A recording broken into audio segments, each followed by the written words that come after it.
Oh, wow. I don't have my phone, so if he's texting me, Okay, I haven't. I left don't my think. phone at home. Sweet. Okay. I went ahead and went live with the logo with no countdown or anything. Okay. Just because, like, I feel like if I do the countdown and then he's not here. Yeah. All right. I have been an urgent friend and trying to come to the church just to get him here. Finally got him the parking lot thing we did, and he did sign up for it. So even though he wasn't here last week, Okay. that's good. Oh, yeah, for sure. Okay. I'm trying to make clear that people can hop in.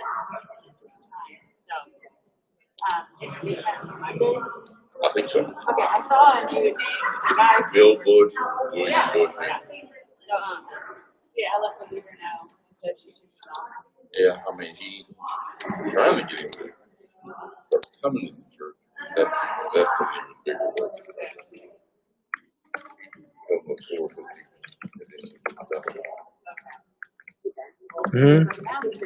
Well, that's what I'm hoping. I mean, You can't? Oh, I bet it's listening to my. Try to get him involved. Welcome, people. Apparently, I have to switch the webcam video or microphone over to.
Can you hear me? Woo, hello, everybody.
All right, everybody.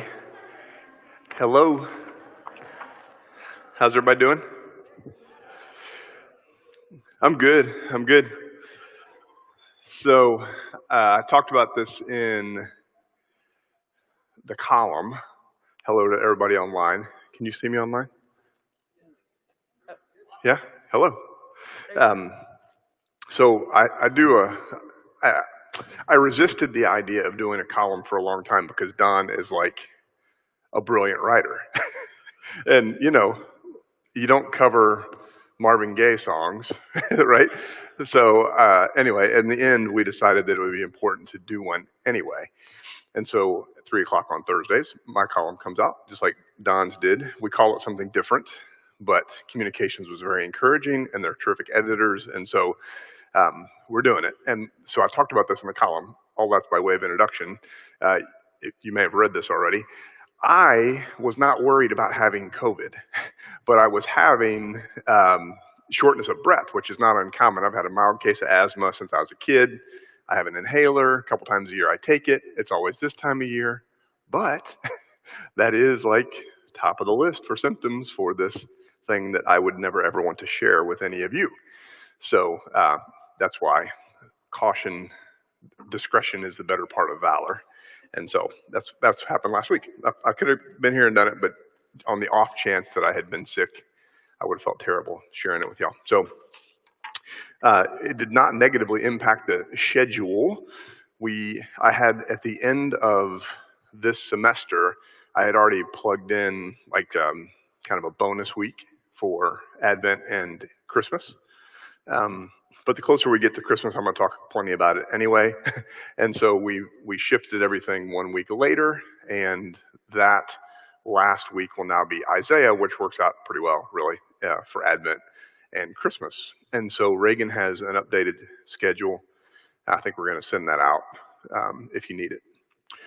So today is week 5. I just kept our naming conventions the same, even though last week we didn't meet. That was still week 4 on the syllabus. It shows up as canceled, if you're keeping track of that kind of thing. And today we're talking about Job, which is a terrific, complicated book that raises some interesting questions about our theology.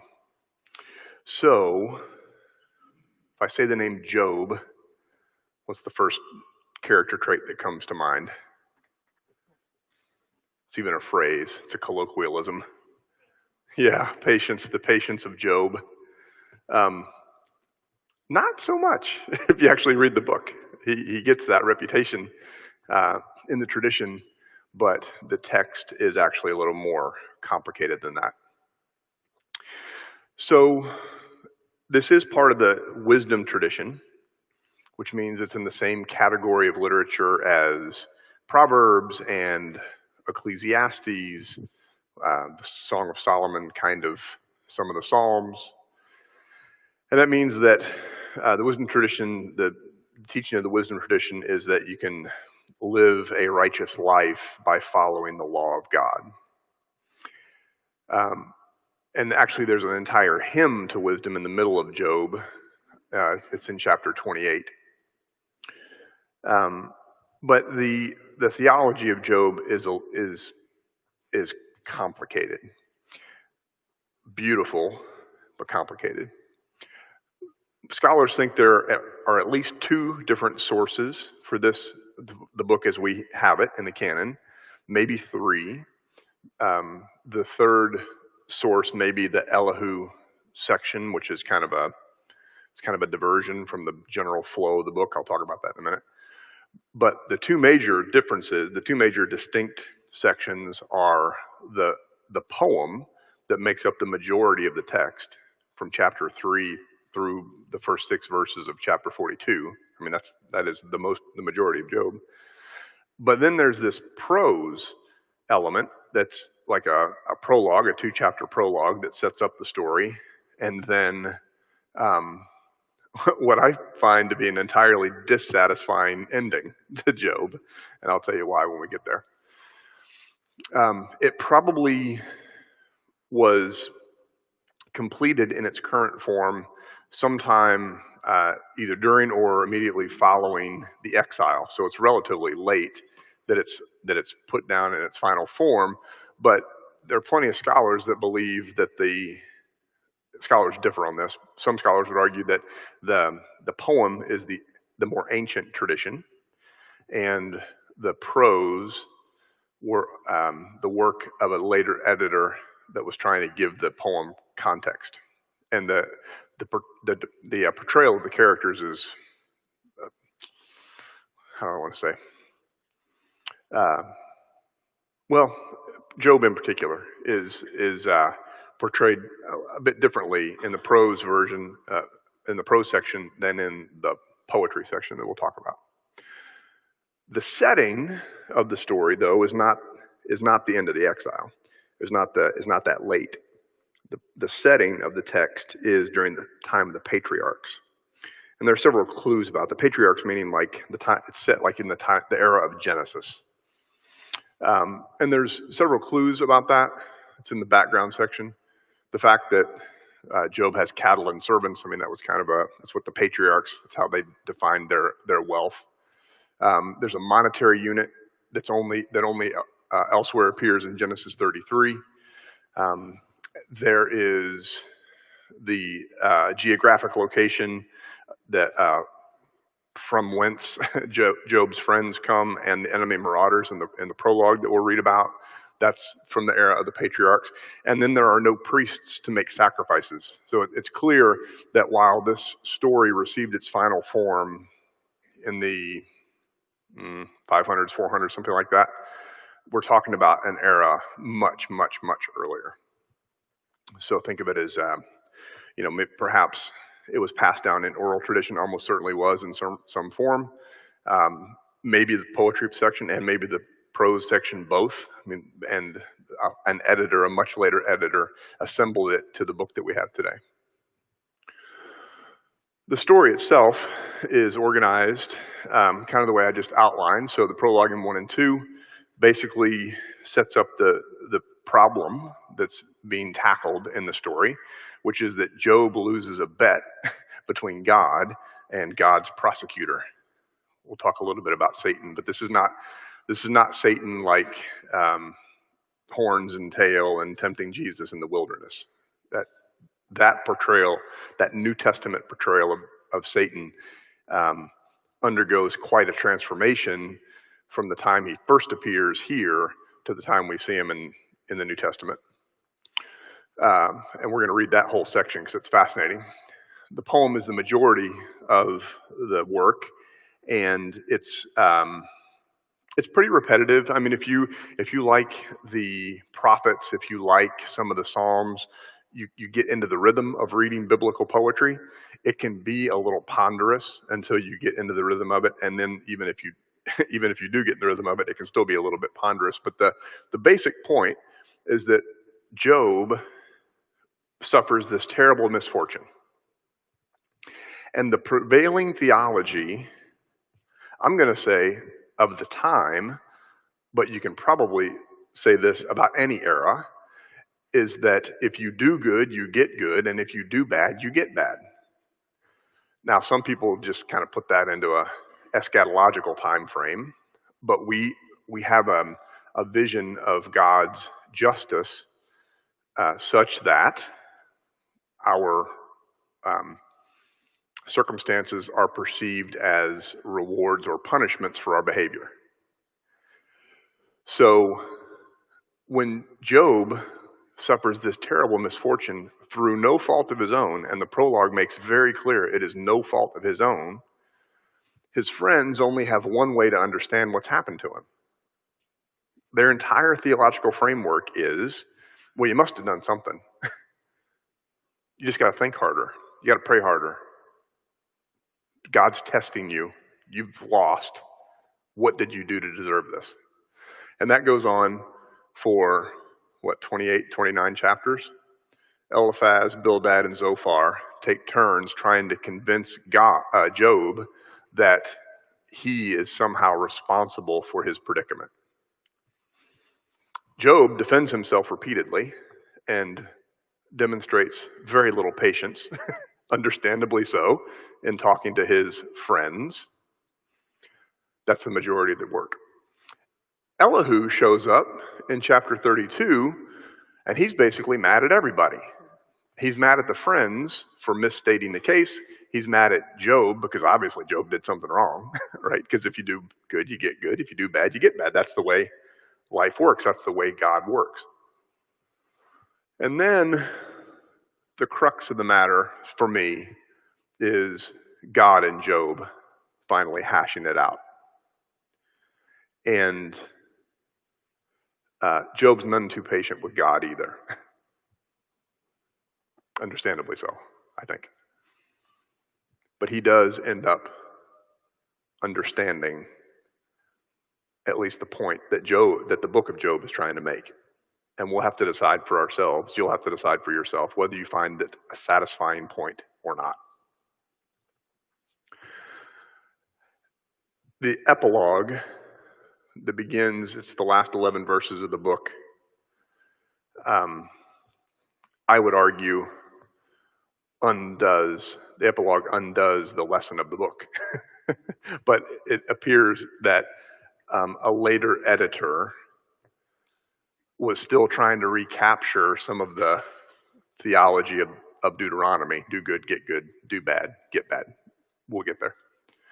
But the major themes of this book, the theme number one is the problem of theodicy. And theodicy is the theological conundrum that, so think of it as a triangle. So if God is all good and God is all powerful, then how is it that bad things happen to good people? That's the problem of theodicy. The assumption being, the underlying assumption, that you do good, you get good, you do bad, you get bad. I would say the problem of theodicy may be on a very short list of the things that drive people away from faith more than anything else. When I talk to people who really struggle, people who had faith and then lost it, or were part of a faith community and then left it, there are consistent themes, and one of those is that a tragedy befell an innocent person, or they see the suffering in the world, innocent suffering in the world, and just cannot abide the notion that a just God would let that happen. It's a big question. And Job tackles that question really unflinchingly. Second point is the problem of undeserved suffering. It's very clear that Job did not do anything to deserve what he got. And so, what do we do with that? And that is the counterpoint to do good, get good, do bad, get bad. And then, in the prologue in particular, the question of the accuser, that's a title. So, Ha-Satan in Hebrew, the accuser, is at this stage of the development of the idea of Satan. It seems to be the case that Satan is on God's payroll, that Satan's point is to kind of be God's prosecutor. That seems to be the general assumption of the prologue. And what the accuser wants to know is whether or not there's any such thing as disinterested righteousness. Are people good just because, or is everyone motivated by this notion that if you do good, you get good, you do bad, you get bad? It's a really interesting ethical question. Are people good just because? So what we're going to read is that God says, well, yeah, Job is like that. And the accuser says, yeah, but that's because you've blessed him a whole lot. Let's see what happens when those blessings go away. And God, to Job's severe detriment, says, okay, let's see what happens. Is that what you all think Job's about? Like, is that what Just knowing the book, I'm sure you've read it before or that sounds about right. But a close reading really does raise some challenging questions. Okay, before we get into the text itself, any thoughts on that? Any questions? Any points of clarification?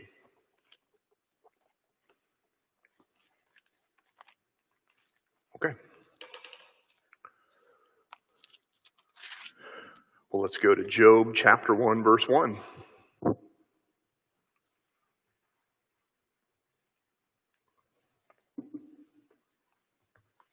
There was once a man in the land of Uz whose name was Job. That man was blameless and upright, one who feared God and turned away from evil.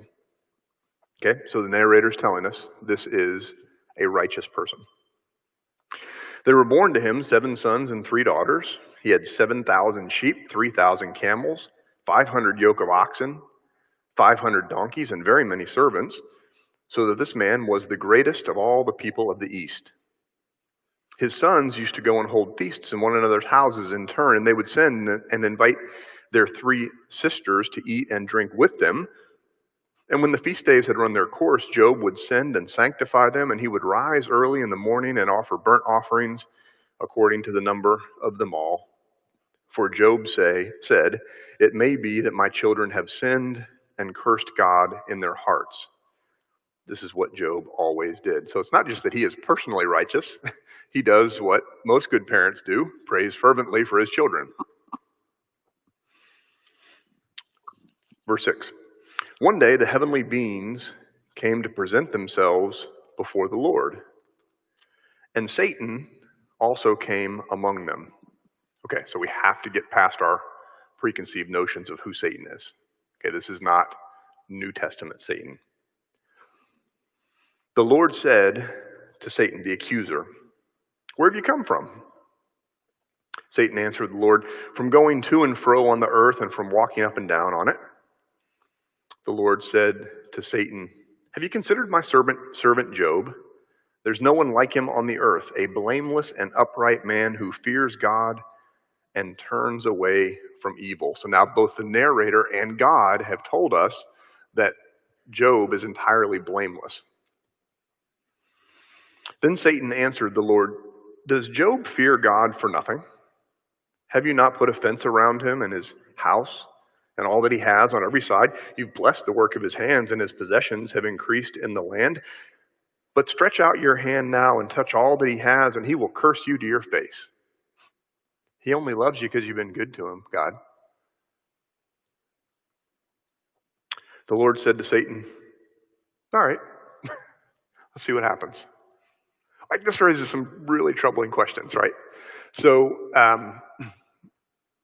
remember, this is a good place to remind ourselves, United Methodists don't read Scripture literally. Now, you can. I'm not telling. Everyone has their own belief system, but the official United Methodist position is that Scripture contains all things necessary for salvation. It describes our relationship with God. It lays out for us the path of faith. But we also have reason, tradition, and experience. And we are free to interpret these things in a way that makes sense to us, particularly in light of what we know in the New Testament, right? So we believe that God revealed some stuff in the Old Testament. God revealed some stuff in the New Testament. We believe that God continues to reveal things to us today. Today, God revealed that the Cowboys are his favorite team, clearly. And the Irish are clearly God's favorite college team. That was on display yesterday. So, the fact that we know that, like, we have a lot more interpretive tools than we did, certainly in the 1st century, the 2nd century, the 3rd century, the 4th century. And so we need to keep that in mind as we're reading the story. But just to recap, the Lord brings up to Satan, like, the Lord gets Job on Satan's radar, and Satan makes a bet with God that Job loses. And not just Job. Okay. The Lord said to Satan, "Very well, all that he has is in your power, only do not stretch out your hand against him." So Satan went out from the presence of the Lord. One day, when his sons and daughters were eating and drinking wine in the eldest brother's house, a messenger came to Job and said, "The oxen were plowing and the donkeys were feeding beside them, and Sabaeans fell on them and carried them off and killed the servants with the edge of the sword, and I alone have escaped to tell you." So the servants lose that bet, clearly. While he was still speaking, another came and said, "The fire of God fell from heaven and burned up the sheep and the servants and consumed them." Again, servants get the short end of that deal. "I alone have escaped to tell you." While he was still speaking, another came and said, "The Chaldeans formed 3 columns, made a raid on the camels and carried them off and killed the servants with the edge of the sword. I alone have escaped to tell you." While he was still speaking, another came and said, "Your sons and daughters were eating and drinking wine in their eldest brother's house, and suddenly a great wind came across the desert, struck the 4 corners of the house, and it fell on the young people, and they are dead. I alone have escaped to tell you." Then Job arose, tore his robe, shaved his head, and fell on the ground and worshipped. That's a pretty faithful response, actually. He said, "Naked I came from my mother's womb, and naked shall I return there. The Lord gave, and the Lord has taken away. Blessed be the name of the Lord." In all this, Job did not sin or charge God with wrongdoing. One day, the heavenly beings came to present themselves before the Lord, and Satan also came among them to present himself before the Lord. The Lord said to Satan, "Where have you come from?" Satan answered the Lord, "From going to and fro on the earth, and from walking up and down on it." The Lord said to Satan, "Have you considered my servant Job? There's no one like him on earth, a blameless and upright man who fears God and turns away from evil. He still persists in his integrity, although you incited me against him to destroy him for no reason." Then Satan answered the Lord, "Skin for skin. All that people have they will give to save their lives, but stretch out your hand now and touch his bone and his flesh, and he will curse you to your face." The Lord said to Satan, "Very well, he's in your power, only spare his life." So Satan went out from the presence of the Lord and inflicted loathsome sores on Job from the sole of his foot to the crown of his head. Job took a potsherd with which to scrape himself and sat among the ashes. Then his very supportive wife said to him, "Do you still persist in your integrity? Curse God and die." Jeez, that's harsh. But he said to her, "You speak as any foolish woman would speak. Shall we receive the good at the hand of God and not receive the bad?" In all this, Job did not sin with his lips. Now when Job's 3 friends heard of these troubles that had come upon him, each of them set out from his home: Eliphaz the Temanite, Bildad the Shuhite, Zophar the Naamathite. They met together to go and console and comfort him. That's not what they do at all. When they saw him from a distance, they did not recognize him, and they raised their voices and wept aloud. They tore their robes and threw dust in the air upon their heads. They sat with him on the ground 7 days and 7 nights, and no one spoke a word to him, for they saw that his suffering was very great. After this, Job opened his mouth and cursed the day of his birth. That's the beginning of the next verse. And then Job has this, it's basically a lament, which is a very common form of poetry in the Old Testament. So the setup is clear that Job is an incredibly faithful man who remains faithful despite unimaginable, undeserved, innocent suffering. And the reason that prologue is so important is because people believed that if you do good, you get good, and if you do bad, you get bad. And the prologue tells us very clearly that is not the case in Job's instance.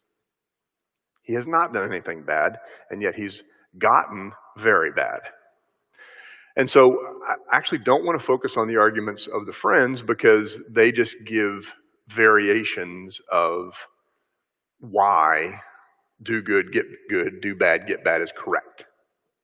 And they do it from their own theological perspective, which is consistent with much of the Old Testament, frankly. And I also don't really want to get into Elihu.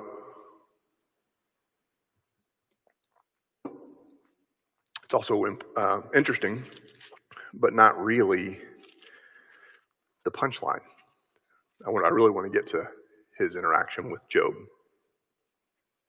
God's interaction with Job, I mean.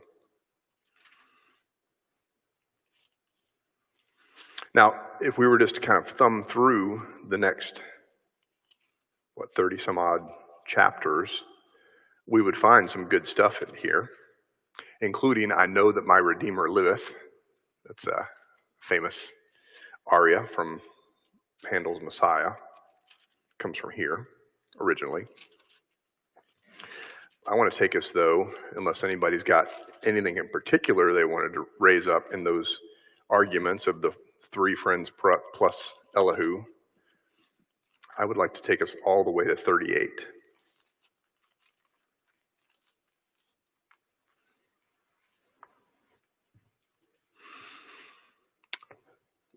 Had we read those intervening chapters, we would hear the three friends and Elihu make what would be for them very reasonable arguments. We know this is the way God works in the world. We know that people don't just end up with misfortune for no good reason. Tell us what you did, repent, turn back to God. All these things that we would expect somebody with that theological stance to suggest to their friend. And we would have heard over and over again, Job just in despair, countering these arguments. And throughout that whole discourse, we know that Job is right because the prologue has told us. Now, if we were only reading the poem, we wouldn't know that. We wouldn't have it from the narrator and from God's self that Job was entirely upright and blameless. We would wonder. We would assume, in fact, if we only had the poem, that the three friends plus Elihu are making legitimate points. But knowing what we know from the prologue, we are sympathetic to Job. And so we're hearing the three friends' arguments and Elihu's rant skeptically, because we know they're wrong. They're not making bad arguments. If you believe do good, get good, do bad, get bad. It's just that we know that that's not accurate in this case. So finally, in chapter 38, God shows up. And God is not patient. Which is interesting, because the last time we saw God was in chapter 2. Right? God in chapters 1 and 2, I mean, you have to decide for yourself how God comes off to you. To me, I mean, this is a guy's life, right? This is his servants and his children and his family, everything he's worked for his entire life. And to me, God, this thing between God and the accuser seems a little flippant. And so when we read the whole thing, it's hard not to be sympathetic to Job, and then God shows up and God comes in hot. He is not messing around with Job. So chapter 38. Then the Lord answered Job out of the whirlwind. Remember, it was the whirlwind that killed the children. Adult children, but the children.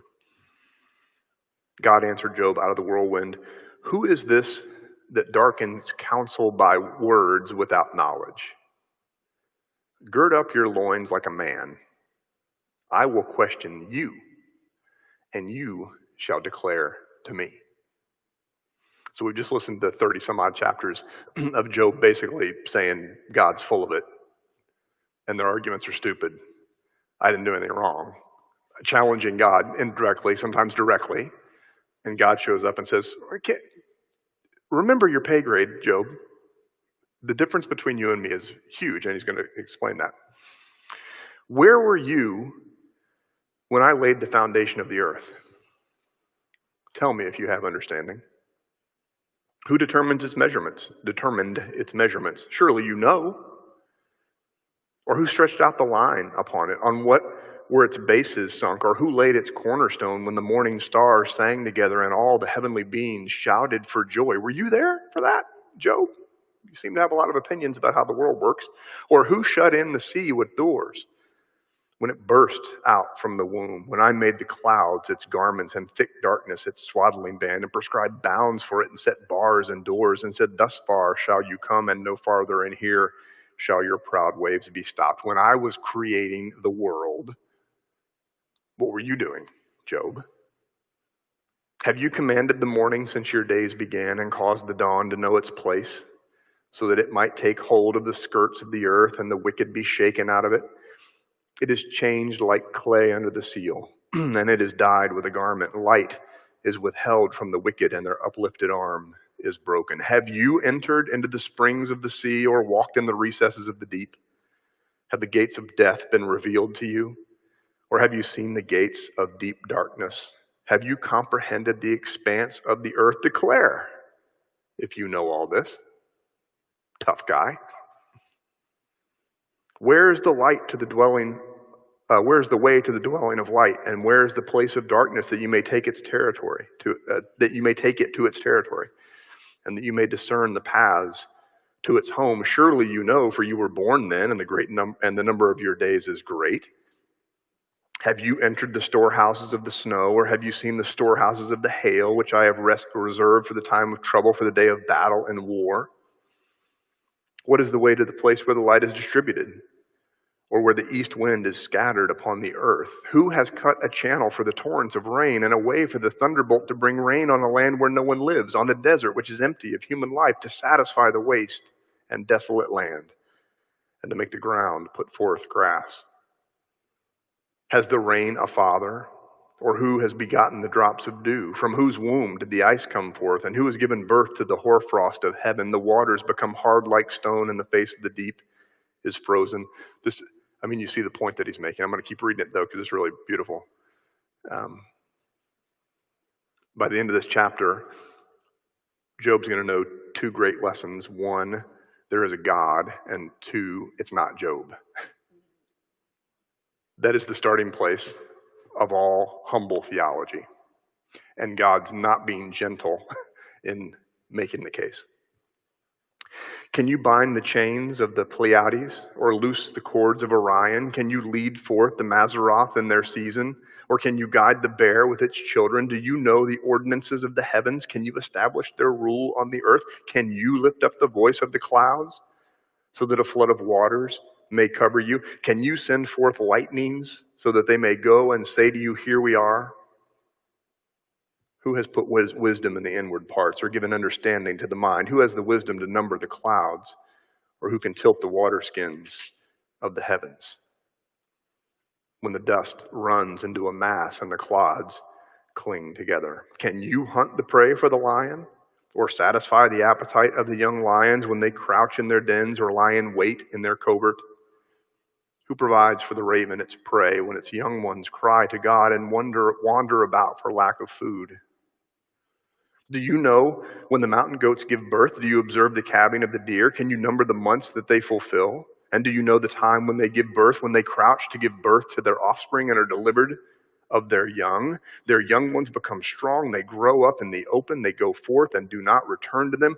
Who has let the wild ass go free? Who has loosed the bonds of the swift ass, to which I have given the steppe for its home, the salt land for its dwelling place? He's recounting in more detail than Genesis 1, the creation of the world. Where did I stop? Wild ass go free. Salt land for dwelling place. 7. It scorns the tumult of the city. It does not hear the shouts of the driver. It ranges the mountains as its pasture, and it searches after every green thing. Is the wild ox willing to serve you? Will it spend the night at your crib? Can you tie it in the furrow with ropes, or will it harrow the valleys after you? Will you depend on it because its strength is great, and will you hand over your labor to it?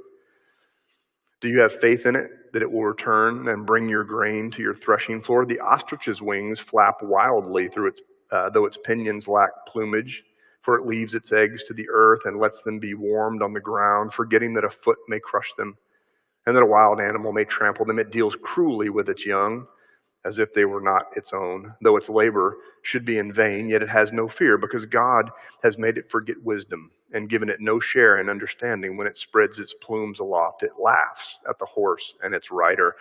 Do you give the horse its might? Do you clothe its neck with mane? Do you make it leap like the locust? Its majestic snorting is terrible. It paws violently, exults mightily. It goes out to meet the weapons. It laughs at fear and is not dismayed. It does not turn back from the sword. Upon it rattle the quiver, the flashing spear, and the javelin. With fierceness and rage, it swallows the ground. It cannot stand still at the sound of the trumpet. When the trumpet sounds, it says, aha. From a distance, it smells the battle, the thunder of the captains and the shouting. I made the horse too. I made the ostrich. I made the wild ass. I made the wild ox. I made the mountain goat. Is it by your wisdom that the hawk soars and spreads its wings toward the south? Is it at your command that the eagle mounts up and makes its nest on high? It lives on the rock and makes its home in the fastness of the rocky crag. Who do you think designed that, Job? From there it spies the prey. Its eyes see it from far away. Its young ones suck up blood, and where the slain are, there it is. And the Lord said to Job, shall a fault finder contend with the Almighty? Anyone who argues with God must respond. That's a long, poetic version of how dare you ask me why I did this? How dare you? Who are you? And what's fascinating about this exchange is that's not what we believe about God, right? That's not the way we believe God interacts with us. His eye is on the sparrow. He surely watches me. Jesus will tell us that in the Sermon on the Mount. Psalm 8. I mean, that's not just New Testament. Psalm 8 talks very clearly about the creator of the universe caring even about us. We know that God knit us together in our mother's womb, right? But for the purpose of this book, for making this argument, God is presented in this very, it's troubling. God, the portrayal of God in this book to me is troubling, but it's making a theological point that is really important, and it's making it very forcefully. And the point that it's making is, it is not always the case that those who get bad have done bad. That is not the reality of life. All of us in this room know that. All of us in this room know that. Now, I think we do assume that if we live a righteous life, there is an eternal reward, right? I mean, most Christians believe that. I certainly do. So in a sense, we've eschatologized it. But in the context of this book, and in much of Scripture, there's this underlying assumption that if you're blessed in this life, you've done something right, and if you're cursed in this life, you've done something wrong. And what Job is calling into question is that basic assumption. It's still showing up in the New Testament. In one of the greatest chapters in the Bible, the 9th chapter of John, Jesus sees the man born blind, and the disciples say, well, who sinned? Was it him or his parents? Somebody had to have done wrong for him to have been born blind. And Jesus says, no, it's not the way it works. Okay, I'm going to read this in a particular way, the next verses. So God says, the Lord said to Job, shall a fault finder, you, Job, contend with the Almighty, me, God? Anyone who argues with God must just respond. If you're going to bring it, you were all tough with your buddies. Now, lay some of that argument on me. And then Job answered the Lord, verse 3, 4, 5. And my Old Testament professor, Roy Heller, read it this way. And this is the way I will always read it, as very sarcastic. See, I am of small account. What shall I answer you? Oh, big bad God, I lay my hand on my mouth. I've spoken once, I will not answer. Twice, I will proceed no further. Fine, God, you're right. You can read it differently. You can read it as him,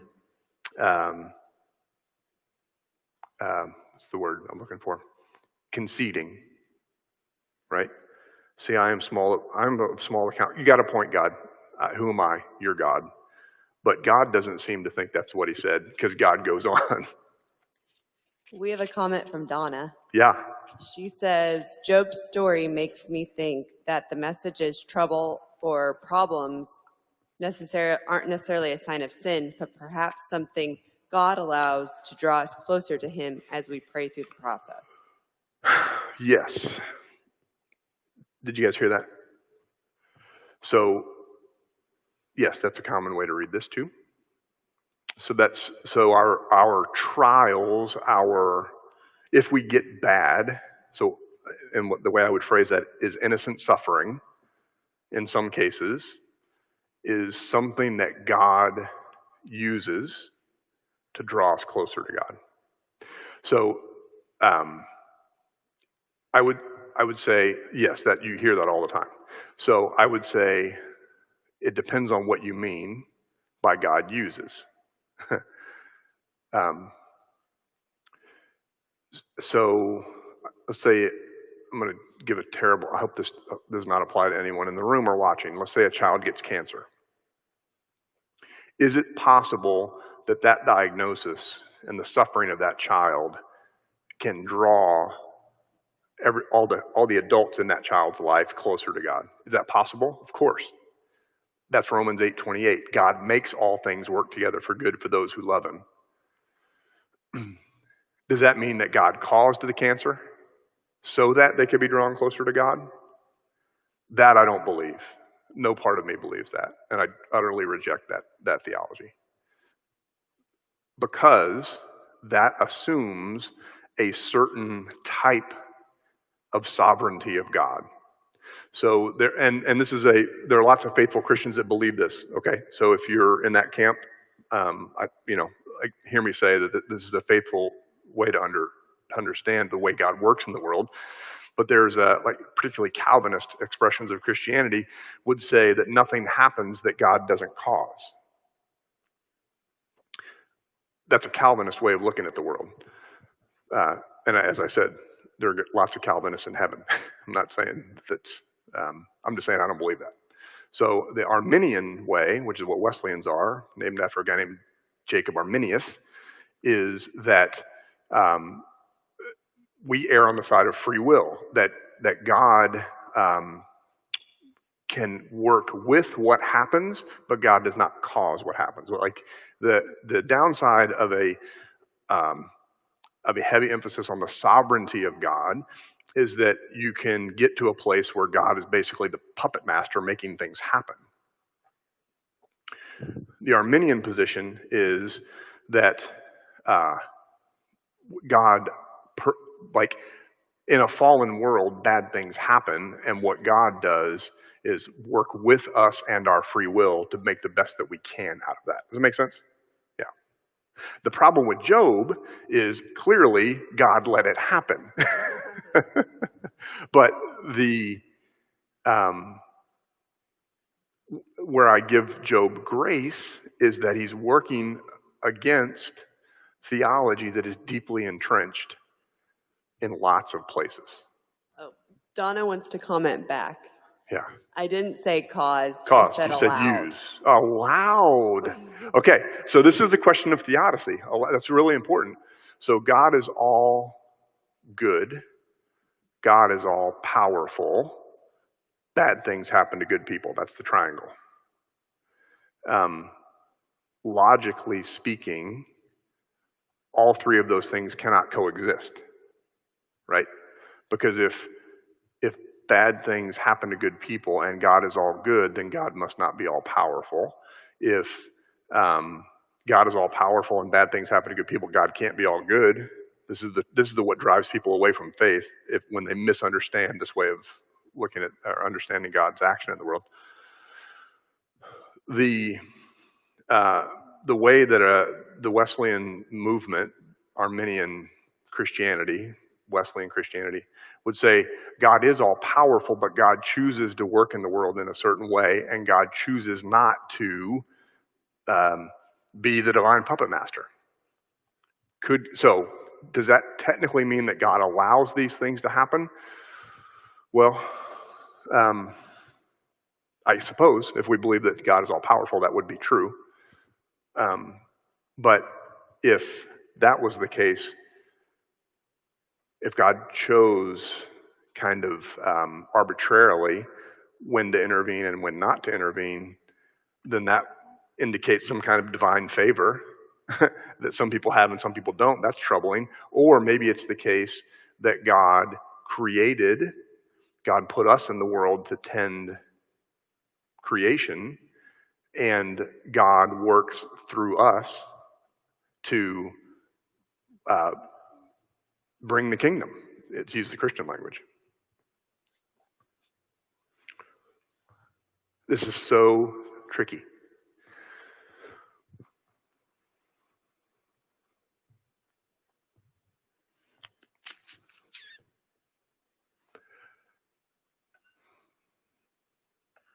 Here's what often happens. Here's my pastoral concern for arguing. The reason that I argue against what I think is bad theology is out of a pastoral concern. When a tragedy happens, and Job, the whole story of Job is a tragedy, right? From Job's perspective. When we say things like everything happens for a reason, or imply that God is causing these things to happen for a reason that we don't understand, that can do tremendous damage to people's faith, because that calls into question this leg of that theodicy triangle. Is God all good? Wouldn't all loving God really cause a child to die to bring their parents closer to God? Well, of course not. I mean, we don't know. Even people who say everything happens for a reason don't actually believe that. I don't think. Not if they thought about it long enough and take that argument to its logical conclusion.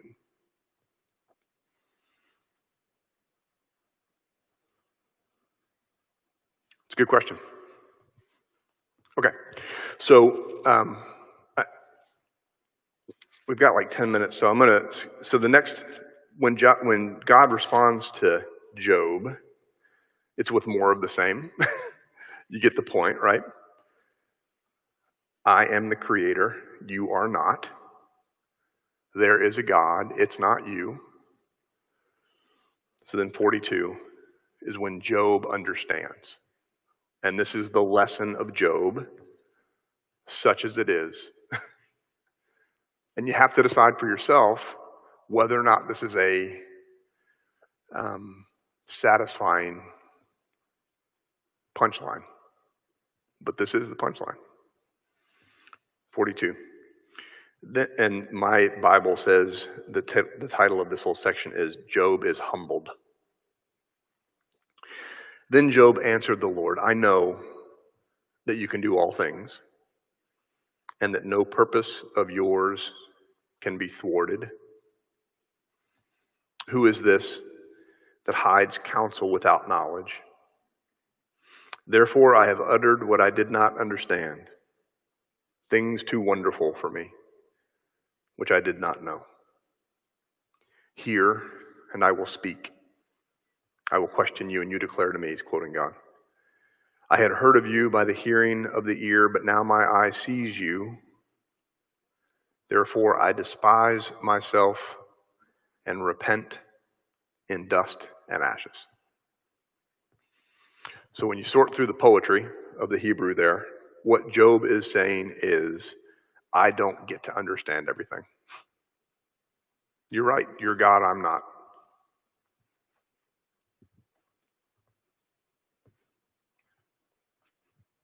I don't get to know.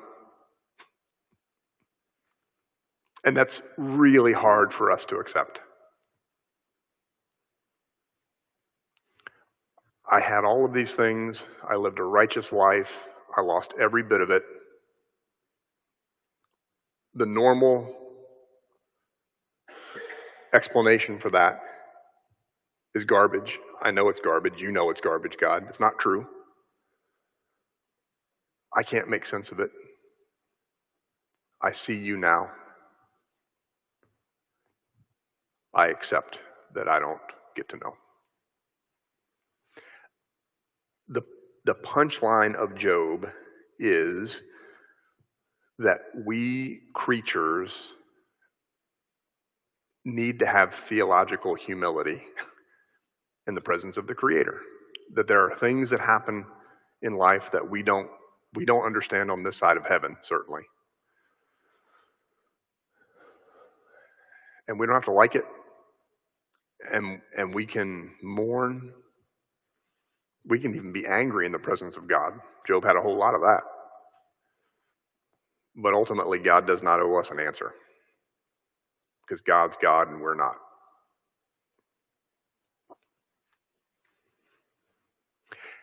And that's where the poem ended.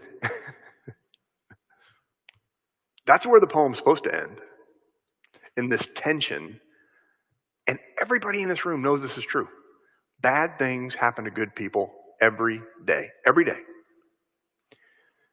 And it is our natural human inclination to try to make sense of that, to try to explain that away, to try to attribute it in some way to the working of God in the world, because there's part of us that would feel more in control if we knew that God did this for a reason. As Methodist Christians, we don't believe that's the way God works. We don't believe God causes people to die. Does God know when people are going to die? Of course, because God's all-knowing. Is there something good? I always hesitate to say better, because I think this world's pretty good, as broken as it is. It's good here. It's good different with God. Of course, yes, that's the promise of our faith. But there's so much undeserved suffering in the world. And I do think, once we get to the New Testament, we learn that we're called to partner with God in alleviating as much of that suffering as we can. I mean, that's what love to your neighbor means. And Jesus is real clear about that. Like, we don't have to like it. We don't have to accept the outcome if there's something that we can do to work to alleviate undeserved suffering. But in terms of why stuff happens, we don't get to know. And here's where I think Eastern philosophy is helpful. And there's plenty of Eastern philosophical influence on Christian thought, so it's not like a either or. But this notion of acceptance is pretty important. We're going to talk about acceptance next Sunday in church. One of the pillars of joy, in fact, is acceptance. But it took 41 chapters and 6 verses for Job to get to a place where he accepted that he didn't get an answer. And for me, every time I read this book, Eliphaz, Bildad, Zophar, and Elihu, they're all knuckleheads. They're not helpful. Their theological arguments are trash. They're consistent with the way a lot of people see the world. But ultimately, it takes God confronting Job and saying, look, man, you don't get to know. Are there any questions online before me? Your friend Jack has a question. Okay, all right. Hit me. He asks, he asked a few. Hold on. Oh, here's a good one. What's your favorite study? Like a book? I think so. So my favorite book of the Bible to study depends on what's going on with me at the time. So I did a 5-week study of Job. What was it? It was the fall after Whitney's father died. Yeah.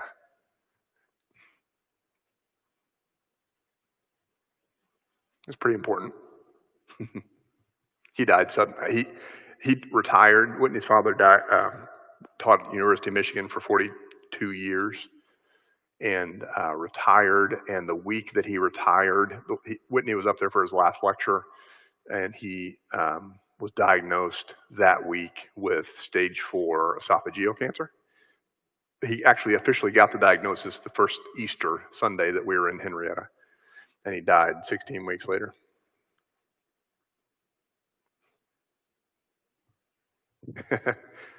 And he's a good guy, and he had his whole retirement ahead of him.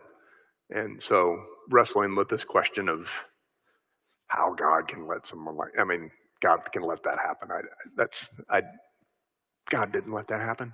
There were all kinds of physical factors that caused his cancer. He ignored some of them, and he died young, and that sucks. And that's the way life is sometimes. And everyone in this room knows that. And I can ask those all of us can ask those hard questions to God someday when we get to heaven. Sharon has a question. Was Job one of the earliest books written? It was not one of the earliest books, like, to reach its form that we have it. It probably was an old poem that was handed down in the oral tradition. It probably did not originate with the patriarchs, even though it's set in the time of the patriarchs. But scholars disagree on this because we don't know for sure. But there are people who would argue that these questions of undeserved suffering, that's like a standard human question. And so the idea that people were wrestling with it from a very early period would make sense. We have 2 minutes. We're going to read this epilogue. And the problem with the epilogue is it totally undoes the lesson of the book. But some editor who probably was more on the do good, get bad side of things just felt like, that's a terrible ending. So it would end, therefore I despise myself and repent in dust and ashes. That's a bummer. We can't really end that there, so let's keep going. After the Lord had spoken these words to Job, the Lord said to Eliphaz the Temanite, my wrath is kindled against you and against your 2 friends, for you have not spoken of me what is right, as my servant Job has. And what he means is, as my servant Job has in those last 6 verses. Now, therefore, take 7 bulls and 7 rams and go to my servant Job and offer for yourselves a burnt offering, and my servant Job shall pray for you. For I will accept his prayer, not to deal with you according to your folly.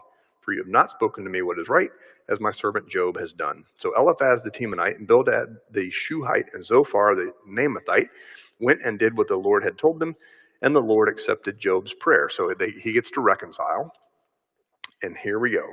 And the Lord restored the fortunes of Job when he had prayed for his friends. And the Lord gave Job twice as much as he had before. Because, if you do good, you get good. If you do bad, you get bad.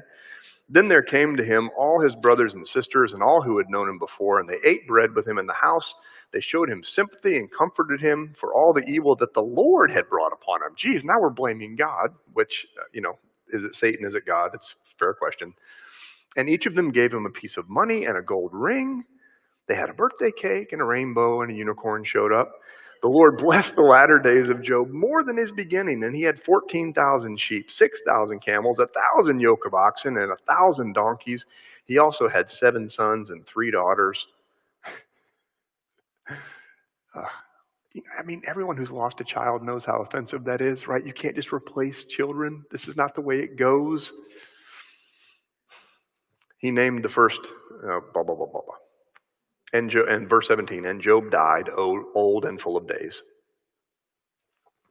I think the better ending of Job is the 6th verse of that 42nd chapter. I'm not really comfortable with I despise myself. There's something going on there with the Hebrew that would take a long time to get into. But the point is that he accepts the fact that there is a God and it's not him. And he is therefore able to approach his circumstances more at peace than he was for the first 41 chapters of the book. And, I think probably most of us who have suffered a really a grave tragedy in our lives or have endured suffering that was not earned. Some of the stuff we bring upon ourselves, of course, but there's plenty that we don't. And that means all of us, because every human being goes through this, ultimately has to get to a place of acceptance and trust in God, or those feelings of fear and resentment and anger never really do go away. I think the gift of Job is that it builds this strong theological case for overturning what is ultimately inaccurate theology in this life. Again, our eternal reward is our eternal reward. I'm talking about how we experience time here, and can lead us to a place where we have some more theological humility than we did when we came to the story to begin with. There's a few more funny comments. Yeah. Someone asked, but did he get a better wife? Well, the floor was pretty low by the time, what'd she say? Like, why don't you curse God and die? Yeah, Not really why are you still living? And then a couple of comments about how Job reminds them a lot of the stories from ancient Eastern traditions and tales from, sounds like Roman and Greek tales about the gods getting together and talking. Yeah. That's really, there's interesting analysis, like literary analysis of some of the stories in Scripture that are that have similar instances in surrounding cultures. Most of those ancient cultures have a flood narrative, for example. All of them have a creation story. Job, this idea of the person who suffers at the hand of a capricious God, say. I'm not saying our God's capricious, but I'm saying that type of story would sound pretty familiar. Like if someone in that tradition read the story of Job, they'd be like, oh, I know how this goes. It's not going to end well for him, Yeah. Good. Well, it's great to be back. It's great to see everybody. And next week we're going to read the pastoral epistles. So that's 1st and 2nd Timothy and Titus. They're short, and there is loads of stuff in there for vibrant conversation. So there's offensive stuff in there about women, like super offensive stuff in there about women. So if you read it ahead of time, just know we'll unpack some of that. All right? Thanks, y'all. Go with God.